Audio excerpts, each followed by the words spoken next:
तो बच्चों अभी हम लोग अपने बेसिक साइंस को लेक्चर को आगे बढ़ाते हैं और आपको पता है कि इंजीनियरिंग ड्राइंग में टोटल 6 चैप्टर होंगे और लास्ट जो 6वां चैप्टर होगा वो होगा सिंबॉलिक रिप्रेजेंटेशन। बहुत ज्यादा बड़ा चैप्टर नहीं होता। होता क्या है कि जब भी कभी हम लोग किसी भी ड्राइंग को रीड करते हैं, देखो आपको मैं बता दूं, जब भी कभी मैं बात करता हूं ड्राइंग की कि भैया ड्राइंग क्या है, तो कह देना ड्राइंग इंजीनियर की एक भाषा होती है। हम लोग बहुत सारी चीजों को नहीं लिख सकते, है ना। आप ड्राइंग बनाने जाओ तो उसमें 10 स्टेटमेंट लिखो कि ये लंबाई इतनी है, ये इतनी है, ये फलाना है, ये ठिकाना, नहीं सर, ऐसा नहीं हो सकता, है ना। उसी तरीके से हम लोग जब ड्राइंग बनाते हैं ना तो वहां पर बहुत सारे सिंबॉलिक रिप्रेजेंटेशन यानी सिंबल फिट कर देती है। जब वो सिंबल फिट होते हैं ना तो उससे हमें अंदाजा लग जाता है कि हाँ सर इस जगह पे ये होने वाला है। जैसे कि कहीं पर हमें ट्रांसफार्मर लगाना है तो हाँ हमने ट्रांसफार्मर का सिंबल बना दिया। तो बच्चों आपको पता होना चाहिए ना कि ट्रांसफार्मर का सिंबल क्या होता है। अगर नहीं पता है तो आप नहीं बता सकते हैं, सिंबॉलिक उसका ड्राइंग को रीड ही नहीं कर पाएंगे। तो ड्राइंग को रीड करने के लिए जिस तरीके से हमें रेखाओं का ज्ञान होना जरूरी होता है उसी तरीके से हमें किसका ज्ञान होना जरूरी होता है सर, सिंबल्स का ज्ञान होना भी बड़ा जरूरी है। अगर आपको सिंबल्स का ज्ञान नहीं होगा तो फिर दिक्कत हो जाएगी आप लोगों के लिए। ओके, तो यहीं पर हम आपको सिंबल रिप्रेजेंटेशन समझाते हैं। अच्छा बच्चों, जब हम लोग यानी हेडिंग की बात करते हैं कि सिंबॉलिक रिप्रेजेंटेशन में क्या है तो कह देना ये इसका पहला लेक्चर है। तो सिंबॉलिक रिप्रेजेंटेशन का सीधा सा मतलब है किसी भी मैकेनिज्म के विभिन्न घटक को समझाने के लिए प्रतीक आवश्यक होता है, प्रतीक समझना आवश्यक होता है। या फिर आप बोल सकते हैं कि किसी भी ड्राइंग को समझने के लिए हमें प्रतीक जान लेना बड़ा आवश्यक है ना। तो आप ऐसा बोलिए, यहां पर साइड में कहीं लिखेंगे ड्राइंग को समझने के लिए, ध्यान से सुनिएगा, ड्राइंग को समझने के लिए प्रतीकों का ज्ञान होना जरूरी होता है ना। ड्राइंग को समझने के लिए प्रतीकों का ज्ञान होना, सब प्रतीकों का ज्ञान होना आवश्यक होता है, तो याद रखिएगा जितनी भी हमारी ड्राइंग होती है सर, उस ड्राइंग को समझने के लिए हमें प्रतीकों का ज्ञान होना आवश्यक होता है। अगर आपको प्रतीक नहीं पता है तो फिर दिक्कत है। लेकिन ड्राइंग में प्रतीक हम लोग 3 तरह के यूज करते हैं। सबसे पहला जो प्रतीक यूज करते हैं वो मैकेनिकल सिंबल यूज करते हैं। कौन सा सिंबल यूज करते हैं सर? मैकेनिकल सिंबल यूज करते हैं, क्योंकि आप लोग के सिलेबस में 3 तरह के ही सिंबल से जो आपको पढ़ रहे हैं। पहला मैकेनिकल सिंबल यूज करते हैं, दूसरा ध्यान रखना हम लोग यूज करते हैं इलेक्ट्रिकल सिंबल, याद रखना, दूसरा हम लोग यूज करते हैं इलेक्ट्रिकल सिंबल। ओके, और तीसरा जो यूज करते हैं सर वो यूज करते हैं हम लोग इलेक्ट्रॉनिक सिंबल। ओके, तो सबसे पहला हम लोग मैकेनिकल सिंबल यूज करते हैं। मैकेनिकल सिंबल में क्या आते हैं, जैसे कि हमें किसी धातु को रिप्रेजेंट करना है ना, पाइप का सेक्शन बना के दिखाना है। ओके, तो मैकेनिकल सिंबल होते हैं, इलेक्ट्रिकल सिंबल होते हैं, और इसी तरह से बताइए हमारे कौन से सिंबल होते हैं, इलेक्ट्रॉनिक सिंबल होते हैं। ये 3 तरह के हमारे प्रतीक होते हैं। अब हम लोग को क्या करना है, एक एक करके सारे प्रतीक समझने हैं कि किसका क्या प्रतीक है। ओके, चलो तो बच्चों यहाँ पर मैं ज्यादातर जो इंपॉर्टेंट है बस उन्हीं को लेके आया हूँ जो कि आपकी इंजीनियरिंग ड्राइंग की किताबों में भी है। मैकेनिकल रिप्रेजेंटेशन क्या होता है, तो बच्चों मैकेनिकल रिप्रेजेंटेशन में सबसे पहले तो आपको धातुओं, अधातु या यूं कहिए पदार्थों के मैकेनिकल रिप्रेजेंटेशन समझने हैं, है ना। तो पदार्थों के मैकेनिकल रिप्रेजेंटेशन देखो मैंने इस तरह से लिखे। बच्चों याद रखना, जब भी कभी हमारे सामने स्टील आता है, कास्ट आयरन आता है, कॉपर, एल्यूमिनियम या इनके एलॉय आते हैं। अब बात समझो, steel, cast iron, copper, aluminium या इनके एलॉय आते हैं, तो इनको हम कैसे रिप्रेजेंट करते हैं सर? इनको हम लोग एक आयत बना के इस तरह से हैचिंग कर देते हैं, है ना। तो ये रिप्रेजेंटेशन ध्यान रखना, ये प्रतीक हमारा स्टील, कॉपर, आयरन, एल्यूमिनियम इनके एलॉय के लिए इस्तेमाल होता है। फिर इसके बाद अगर आपने ये डबल हैचिंग की है, देखो इस तरह से एक हैचिंग ऐसी, दूसरी हैचिंग ऐसी, तो ये मेनली इस्तेमाल की जाती है लेड, जिंक, टिन और व्हाइट मेटल में। ओके, तो लेड, जिंक, टिन इनमें इस्तेमाल की जाती है ये डबल हैचिंग वाले, यानी बीच में थोड़ा सा कह सकते हो डायमंड शेप जरूर बनेगा। और हालांकि यही शेप डायमंड नर्लिंग का भी होता है, एक होता है स्ट्रेट नर्लिंग, एक होता है डायमंड नर्लिंग, है ना। तो याद रखना, अगर हमने सिंगल हैचिंग की है तो steel, cast iron, copper, aluminium alloy, और अगर डबल हैचिंग की है तो ध्यान रखना lead, zinc, tin, white metal. इसके बाद आ जाता है ब्रास, ब्रॉन्ज और गन मेटल। बच्चा ये बहुत सारे प्रतीक होते हैं, लेकिन आप लोग के एग्जाम के लिए जो इंपॉर्टेंस है बस मैं वही यहाँ बता रहा हूँ, है ना। अगर पढ़ने को जाए तो हम लोग बहुत सारे प्रतीक याद कर सकते हैं, लेकिन आपके एग्जाम की इंपॉर्टेंस के अनुसार इतने ही इंपॉर्टेंट है। बच्चा ब्रास, ब्रॉन्ज और गन मेटल याद रखना। ब्रास, ब्रॉन्ज, गन मेटल में सिंगल हैचिंग होती है, लेकिन बीच बीच में डॉट भी होता है। तो ये जो डॉट वाला सिंबल है सर, ये हमारा बीच में ब्रास, ब्रॉन्ज और गन मेटल के साथ जाने वाला है, ठीक है। आगे सर ग्लास, ग्लास का मतलब हो गया कांच। इस कांच का बताइए प्रतीक कैसा होता है। तो बच्चों कांच के प्रतीक के लिए आपको आयत बना के इस तरीके से बड़ी लाइन, बडल बडल छोटी लाइन, बड़ी लाइन, बडल बडल छोटी लाइन, ये बनाना। तो ये जो प्रतीक होता है ये हमारे किसका होता है, सरकास्ट का होता है। मार्बल्स, दांतना मार्बल्स के प्रतीक को हमें हैचिंग तो करनी है, लेकिन डॉटेड वाली हैचिंग करनी है। तो ये जो प्रतीक होता है सर, ये मार्बल का प्रतीक होता है। एक दो बार पढ़ोगे, एक दो क्वेश्चन याद लगाओगे, ऑटोमेटिक याद हो जाएगा, है ना। इसके बाद देखिए रबड़, वैक्स, और इसके अलावा कह सकते हो कि हमारा क्या आ गया सर, ये आ गया रबड़, वैक्स और रबड़, इन्होंने दो बार लिख दिया, कोई बात नहीं सर। इसका जो प्रतीक है वो हॉरिजॉन्टल लाइन में हैचिंग करनी है। आप देखो तो हॉरिजॉन्टल लाइन में हैचिंग करने के बाद ये हमारा रबड़, वैक्स और कह सकते हो जितने भी हमारे प्लास्टिक वगैरह आते हैं, आप चाहो तो यहाँ पर दूसरा वाला रबड़ हटा के इसकी जगह पे आप प्लास्टिक लिख लो, ठीक है। तो ये प्रतीक ये बड़ा पूछा जाता है बच्चों। इस तरह का दिखने वाला प्रतीक हम लोग मेनली लकड़ी का इस्तेमाल करते हैं, है ना, या फिर फ्लाई वुड कह दीजिए। लकड़ी का बहुत ज्यादा वेरी वेरी इंपॉर्टेंट है, ये हर बार आता है एग्जामों में कि बताइए लकड़ी का सिंबॉलिक रिप्रेजेंटेशन क्या होता है। तो याद रखना लकड़ी का सिंबॉलिक रिप्रेजेंटेशन ये होता है, ओके। इसी तरीके से जब हमें अर्थ को दिखाना होता है तो अर्थ का सिंबॉलिक रिप्रेजेंटेशन कुछ इस तरह से होता है। ये भी बड़ा इंपॉर्टेंट है, ब्रिक, है ना, जिसको आप ईंट बोलते हो। तो ब्रिक हो गया, फायर ब्रिक हो गया, इसमें जो सिंबॉलिक रिप्रेजेंटेशन होता है उस तरीके से होता है, कुछ डॉटेड डॉटेड होता है, ठीक है। फिर जब हमें लिक्विड को दिखाना होता है बच्चा, तो लिक्विड के लिए जैसे कि वाटर, ऑयल, पेट्रोल, ये सब लिक्विड है। तो लिक्विड के लिए हम पानी भर देते हैं और उसकी फ्री सरफेस बना देते हैं, ऊपर थोड़ा बैग खाली रहेगा। तो लिक्विड के लिए सिंबॉलिक रिप्रेजेंटेशन कुछ इस तरह से होता है ना। तो बच्चों यहाँ पर हम लोगों को सिंबॉलिक रिप्रेजेंटेशन को समझना है कि सिंबॉलिक रिप्रेजेंटेशन कैसे बनाना है, वही मैंने आप लोगों को यहाँ पर सिखा दिया, ठीक है। तो ये याद हो जाएगा, एक दो बार जैसे कि आप क्वेश्चन सॉल्व करोगे ऑटोमेटिक याद होना शुरू हो जाएगा, देख लीजिएगा, ठीक है। तो ये हमारा पास धातुओं का रिप्रेजेंटेशन था, मेटल्स का रिप्रेजेंटेशन था। इसके बाद हम लोग आगे बात करते हैं रिप्रेजेंटेशन फॉर प्रोफाइल सेक्शन। कई बार हमें प्रोफाइल दी जाती है और पहचानना होता है कि बताइए ये कौन सा सेक्शन है। जैसे कि आप मैकेनिकल में पढ़ते होंगे, बहुत सारे तरह के सेक्शन होते हैं, उनको भी पहचानना आपको सीखना है। जैसे कि अगर मैं यहां से शुरुआत करूं क्योंकि ये आसान है। सबसे पहले देखिए स्क्वायर सेक्शन, है ना, ये मैंने स्क्वायर सेक्शन बनाया। देखो मैंने वहां सेक्शन बताया था कि जब भी कभी हमें सेक्शन बनाना होता है, किसी भी चीज का सेक्शन बनाना होता है, तो हमने इस तरह से स्क्वायर बनाया और जब सेक्शन लाइन खींची जाती है बच्चों, तो इस तरह से 45 डिग्री के एंगल पे सेक्शन लाइन खींची जाती है, ये हमारी सेक्शन लाइन होती है। तो ये हमारा स्क्वायर सेक्शन हो गया। आप देखो ये हमारा हेक्सागन, हेक्सागोनल बना के, हेक्सागन बना के आपने हैचिंग कर दिया, ओके। ये हमारा हेक्सागन सेक्शन हो गया, है ना। फिर ये हमारा सर्कुलर सेक्शन हो गया। फिर जब हमें पाइप बनाना होता है तो पाइप अंदर से होलो होता है, तो पाइप बनाने के लिए देखिए हमें कुछ इस तरह से बनाना होगा, ऐसे, मतलब एक होलो सेक्शन दिखाना होगा, उसमें हैचिंग करनी होगी, है ना। फिर ये तो हमारे हो गए क्रॉस सेक्शन के व्यू, क्रॉस सेक्शन के व्यू। इसी तरह से और भी बहुत सारे होते हैं, जैसे कि चैनल, चैनल इस तरीके से बनता है, ऐसे, है ना, ई जैसा बनता है, लेकिन ई में बीच वाला वो नहीं होता, ये शेप जो है वो चैनल का होता है ना। फिर ये भी देखिए पाइप का ये बड़ा पाइप, ये छोटा पाइप। ये देखिए कॉर्नर है, कॉर्नर मतलब यहाँ पर ज्वाइंट होता है ना, तो ये हमारा कॉर्नर वाला सेक्शन हो गया, कॉर्नर हो गया। अब मेरी बात समझ रहे हैं ना, है। इसी तरीके से ये हमारा आई सेक्शन आई जैसे बनता है। ये हमारा ये भी आई सेक्शन ही होता है, लेकिन ये वो वाला आई सेक्शन होता है जिसको हम रेलवे लाइंस में यूज करते हैं, ओके। तो ये भी एक तरह का आई सेक्शन है, बट ये वो वाला आई सेक्शन है जिसको हम रेलवे लाइंस में यूज करते हैं, इसीलिए देखो इसको हमने रेल फॉर्म में लिखा हुआ है। बोलो भाई, बात तो क्लियर है ना। तो ये हमारे कुछ इंपॉर्टेंट डायग्राम होते हैं जिनको आपको पहचानना होता है कि ये कौन सा सेक्शन है, बस, इससे ज्यादा कुछ नहीं होता। बाकी डियर वियर पहचानना तो वो सबको पता है कि डियर क्या होते हैं, तो डियर वियर पहचानने में किसी तरह की कोई दिक्कत नहीं है। तो आप सब लोगों को ये प्रोफाइल के सेक्शन बस याद करने हैं कि ये सेक्शन कैसे।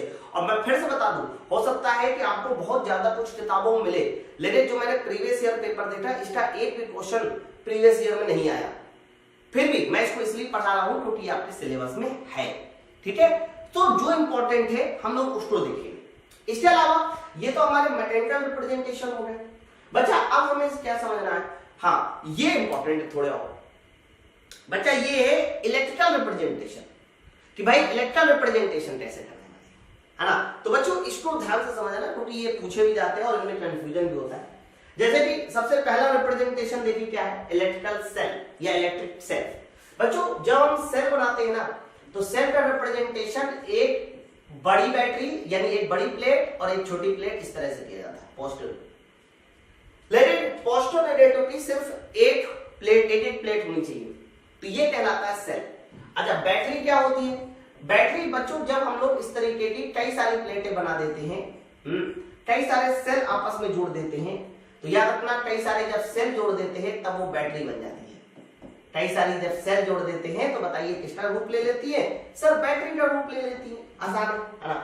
इसके अलावा और देखिए ओपन स्विच। बच्चों याद रखना ओपन स्विच जो है वो ऐसे बनाया जाता है,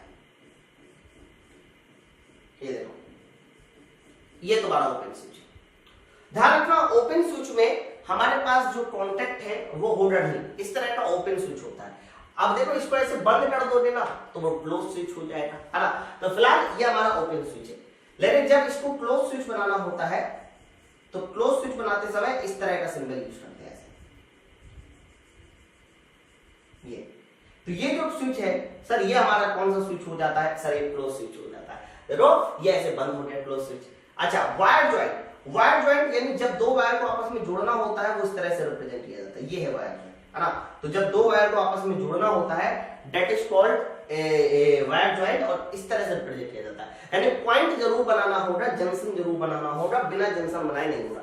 वायर क्रॉसिंग, कई बार हम लोग को वायर क्रॉस करना होता है, तो वायर क्रॉस करने के लिए पहला वायर बनाइए, पहला वायर बनाइए और पहला वायर बनाने के बाद इसको ना दूसरे वायर से ऐसे क्रॉस करके दिखाना होता है, ऐसे, है ना।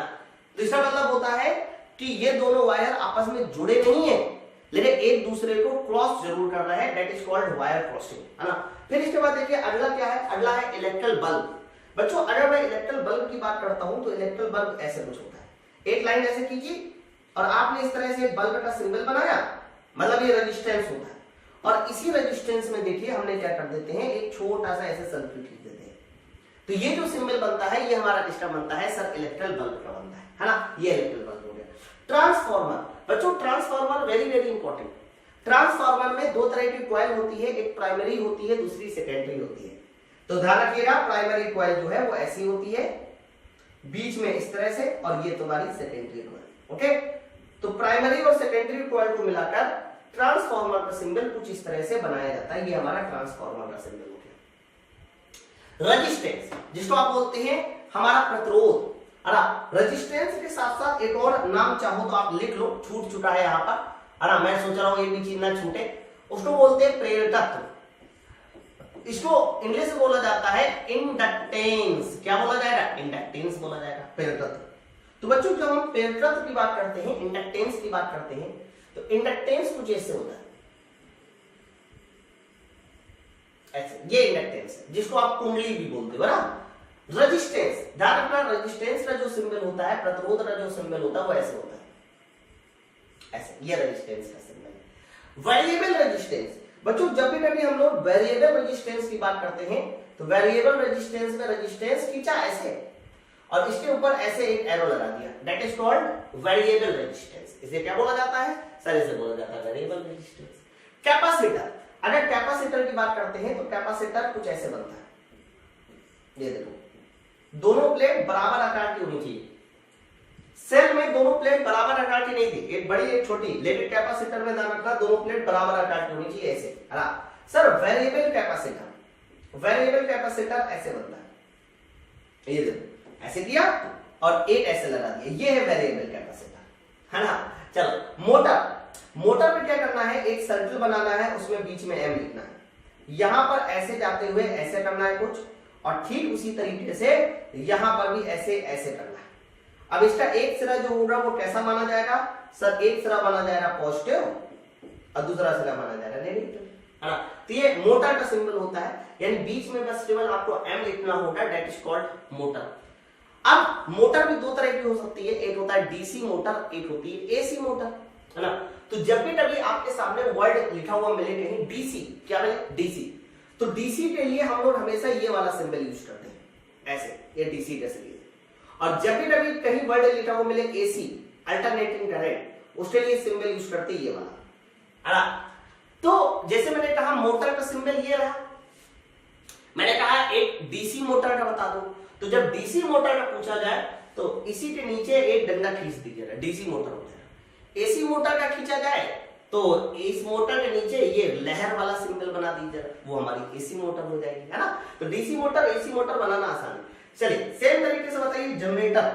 बच्चों ध्यान रखना, जब जनरेटर का सिंबल बनाया जाता है तो वो भी ऐसे ही होता है, एक सर्किल बना के जी बनाया ऐसे, ये देखो, है ना सर, ये जनरेटर, ओके। तो जनरेटर का ये हमारा पॉजिटिव, ये नेगेटिव, ओके। बच्चों जनरेटर भी दो तरह के हो सकते हैं, एक होता है एसी जनरेटर, एक डीसी जनरेटर। तो जब ये एसी जनरेटर होगा तो इसके नीचे लहर बना देना, डीसी जनरेटर होगा तो स्ट्रेट लाइन बना देना, है ना।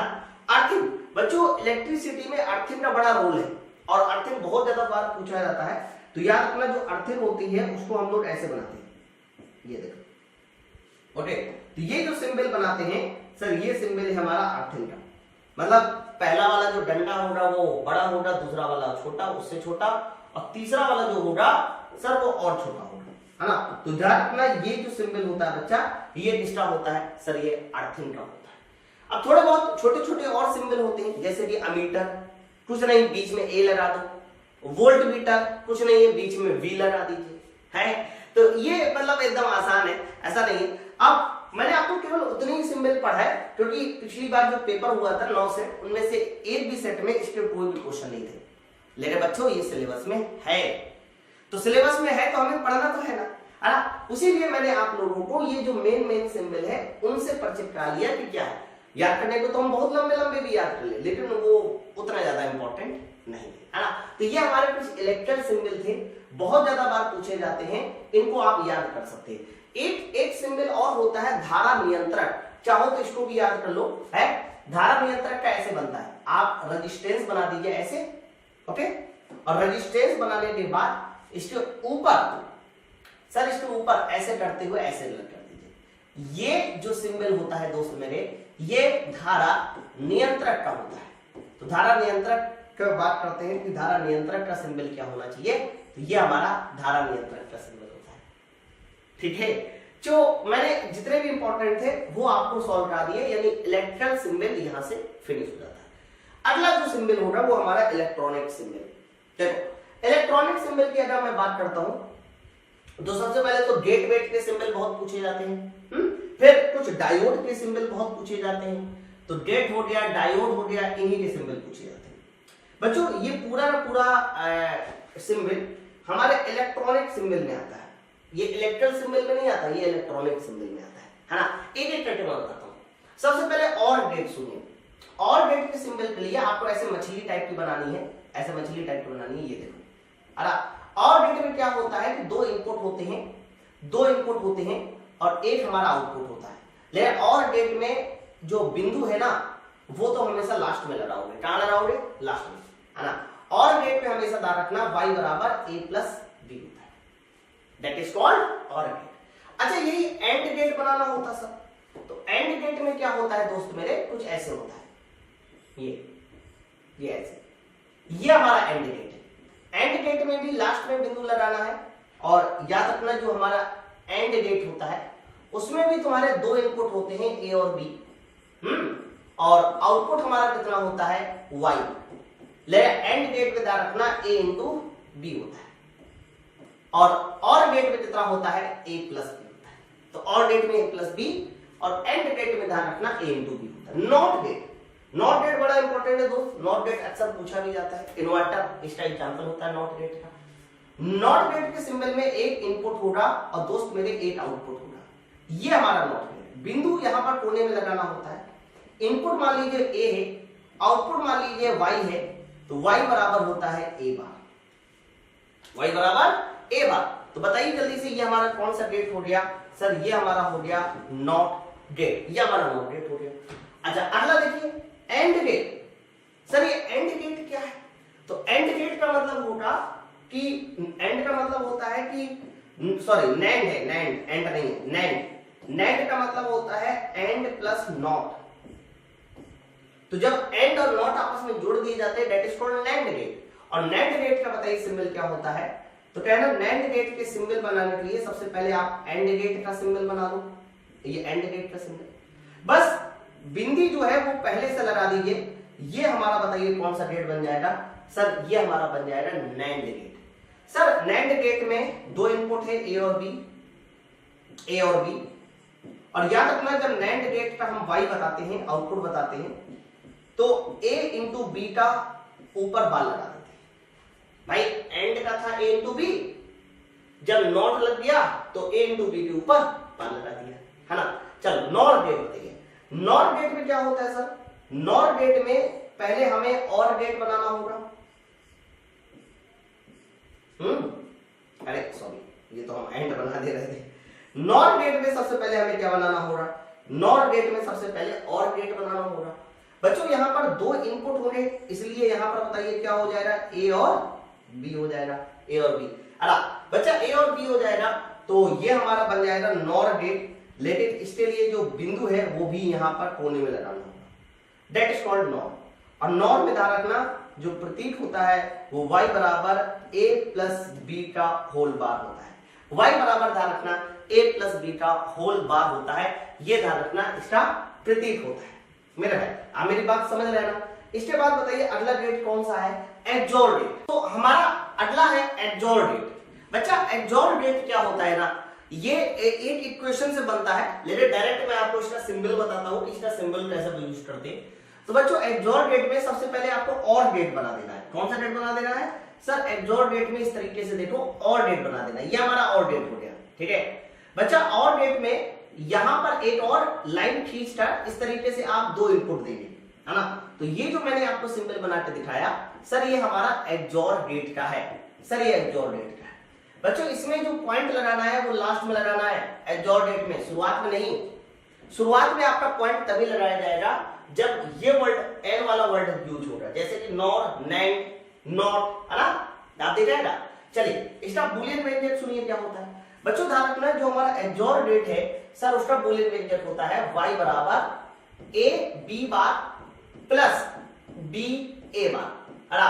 तो a b bar plus b a बार ये हमारा कह सकते हो एक्सोर गेट का बूलियन व्यंजक होता है। सेम उसी तरह से देखो एक्सोनोर गेट आता है। सर अगर मैं पूछूं एक्सोनोर गेट कैसे बनेगा, तो एक्सोनोर गेट में भी आपको सबसे पहले ऐसे और गेट बना देना है, ये और गेट बनाया, फिर आपने यहां पर देखो इस तरीके से एक लाइन खींच दी, ये हमारे दो इनपुट हो गए ए और बी, ओके। बट जब आ गया एक्सोनोर गेट तो समझ जाना कि आपको जो पॉइंट लगाना है सर, वो पॉइंट स्टार्टिंग में ही लगा देना है इस तरीके से। ये हमारा एक्सोनोर गेट हो गया, है ना। ये हमारा कौन सा गेट हो गया सर? ये हो गया एक्सोनोर गेट। सर इसका बूलियन व्यंजक क्या होता है? तो याद रखना इसका बूलियन व्यंजक होता है कि जो आपने एक्सोर गेट पढ़ा उसका जस्ट अपोजिट, यानी आपने जो अभी पढ़ा A B bar plus B A bar, इसके ऊपर जो है होल बार लगा दो, इसके ऊपर होल बार लगा दीजिए, ये हमारे कह सकते हो एक्सोनोर गेट का हो गया। अरे कुछ और हमारे सिंबल आते हैं, बड़े खतरनाक होते हैं ये भी सिंबल, जैसे कि पीएन जंक्शन डायोड। अरे पीएन जंक्शन डायोड, तो पीएन जंक्शन डायोड जिसको बोलते हैं, कई बार हम लोग इसको जंक्शन डायोड भी बोलते हैं। तो बच्चों जंक्शन डायोड में ध्यान रखना इस तरीके से एक आपको पहला वायर बिछाना है, ये ऐसे, और कुछ इस तरह से करना है ऐसे, ये। तो ये हमारा जो डायग्राम है सर, ये हमारा डायग्राम आता है डायोड का, ओके। बस ध्यान रखना कि ये वाला सिरा हमारा पॉजिटिव एंड होता है, ये वाला सिरा नेगेटिव। कई बार इसको हम एनोड कहते हैं, इसको कैथोड कहते हैं। दोनों डायग्राम जब बनेगा आएगा क्वेश्चन, तो हो सकता है कि इसमें कंफ्यूजन दे दे कि किस तरफ प्लस होगा किस तरफ माइनस। तो याद रखना जो हमारा पीएन जंक्शन डायोड होता है वो ऐसा होगा, और जिस तरफ एरो लगा है ना, ध्यान रखना ये पॉजिटिव और वो वाला सिरा नेगेटिव। जीना डायोड, बच्चा जीना डायोड का का सिंबल भी डायोड जैसे ही होता है, कुछ ऐसे ऐसे। बट जीनर डायोड में ये जो हमारा ये वाली लाइन होती है, इस वाली लाइन को हम कुछ इस तरह से तिरछा कर देते हैं, ये हमारा जीनर डायोड हो जाता है। फिर से ये वाला सिरा पॉजिटिव और ये वाला सिरा नेगेटिव, तो ये हमारा जीनर डायोड होता है। ओके, जीनर डायोड के साथ पहले मैं टनल डायोड बता देता हूँ आपको। बच्चा टनल डायोड कैसा बनता है, तो याद रखना टनल डायोड भी डायोड जैसे ही होता है। ये देखो डायोड जैसा बना दिया मैंने। लेकिन टनल डायोड में क्या होता है कि आपको आगे और पीछे इस तरह से घुंडी लगानी है, तो ये हमारा जो डायग्राम होता है that is called tunnel diode. ये सिर्फ और सिर्फ सिंबल्स है। अब देखो इन सबको बताने के लिए मैं आपको पूरा इलेक्ट्रॉनिक्स तो नहीं पढ़ाऊंगा, है ना, लेकिन ये सिंबल डायरेक्ट पूछे जाते हैं, तो इसीलिए आप लोगों को याद करने हैं, है ना। तो ये हमारा पॉजिटिव सिरा, ये हमारा नेगेटिव सिरा। तो अंतर आप समझ पा रहे हैं, पीएन जंक्शन डायोड में घुंडी नहीं लगी, जीनर डायोड में अपोजिट डायरेक्शन में लगी और टनल डायोड में एक ही तरफ लगी। ओके, फिर आ जाता है एलईडी और क्रिस्टल डायोड। बच्चा ये एलईडी क्या होती है उसको देखिए। एलईडी कुछ नहीं है, एलईडी का सिंबल में सिर्फ और सिर्फ आपको एक पीएन जंक्शन डायोड बनाना है, ऐसे ये पीएन जंक्शन डायोड बनाना है ना। तो एलईडी के सिंबल में हमने इस तरह से पीएन जंक्शन डायोड ऐसे बना दिया। ओके, तो बच्चों बस अंतर इतना करना है आप लोगों को कि एलईडी में ध्यान से देखिएगा, एलईडी में दो लाइन इस तरह से ऐसे दिखा देंगे, बस एरो लगा के ऊपर। तो जब ये एरो लगा के ऐसे ऊपर दिखा देते हो that is called LED signal, ये हमारा। और एलईडी का पूरा नाम क्या होता है, लाइट एमिटेड डायोड। तो लाइट एमिटेड डायोड को हम इस तरह से रिप्रेजेंट। एक और आता है क्रिस्टल डायोड। बच्चों क्रिस्टल डायोड का रिप्रेजेंटेशन कैसे होता है, क्रिस्टल डायोड का रिप्रेजेंटेशन करने के लिए फिर से हमें डायोड बनाना होगा ऐसे। बस आपको ध्यान ये रखना होगा क्रिस्टल डायोड बनाते समय कि आप लोगों को ये डायोड को एक सर्कल में बंद करना है। तो जब ये डायोड एक सर्कल में ऐसे बंद हो जाता है वो क्रिस्टल डायोड होता है। इसके अलावा जो है इसमें एक और चीज की जाती है, हमें लाइट को बाहर निकालते हुए दिखाना है, लेकिन वो लहरदार में निकालना है और 3 पॉइंट एरो लगाने हैं। यहाँ 2 है तो ऐसे देखो, ऐसे 3, 1 2 और ये 3, है ना।